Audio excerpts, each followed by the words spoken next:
Untuk anak flu dan batuk, begini cara melakukan terapinya, dan ini bisa dikerjakan di rumah sendiri.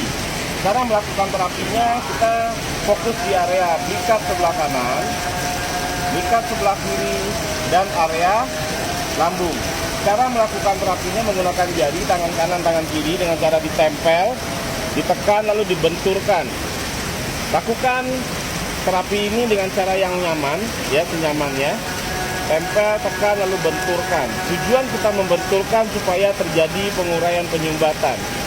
Dengan sumbatan terurai, darah lancar, nutrisi tersalurkan, oksigen terkirimkan, maka persoalan bisa teratasi dengan cara yang alami.